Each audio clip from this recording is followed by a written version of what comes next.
Mother Teresa, जिसके बारे में हम बच्चों को मात्रा पहचान के बारे में समझाएंगे। तो पहले बच्चों से पूछा जाएगा कि बच्चों कि आप वर्णमाला को जानते हैं क्या? वर्णमाला में क्या क्या चीजें आती हैं? जैसे स्वरों का ज्ञान है, व्यंजन का ज्ञान है। फिर पूछेंगे स्वरों को हम यदि व्यंजनों के साथ मिलाते हैं तो उनको क्या कहते हैं। तो हम स्वरों के साथ व्यंजनों को जब मिलाते हैं तो उनकी मात्रा के रूप में वे जोड़े जाते हैं। जैसे कुछ हमारे स्वर हैं, वैसे 11 स्वर होते हैं, मात्राओं के रूप में हम 10 स्वरों को मानते हैं।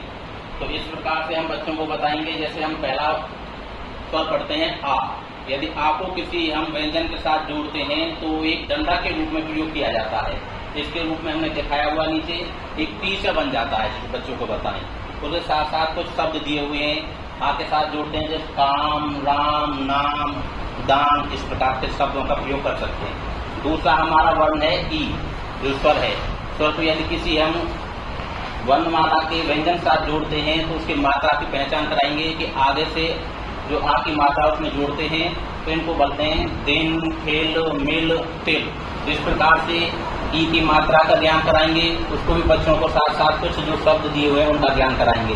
खीर, तीर, नीर, गीत। उससे आगे ऊ की मात्रा है, ऊ की मात्रा के साथ भी हम उनकी मात्रा का ज्ञान कराएंगे। उसको छोटा ऊ की मात्रा भी बोलते हैं। उसके साथ कुछ जो वाक्य हैं उनको बोलेंगे, धोन, सोनो, शोभो, फूल। ऐसे बड़ों की मात्रा का ज्ञान कराएंगे तो उसका सिंबल दिखाएंगे, जो उसका चिन्ह है वे किस प्रकार से वाक्य में जुड़ता है। छोटा ऊ में कैसे अंतर आता है, बड़ों में आगे लगाते हैं, पीछे लगाते हैं, उसके वाक्यों को बताएंगे, उसमें अंतर है।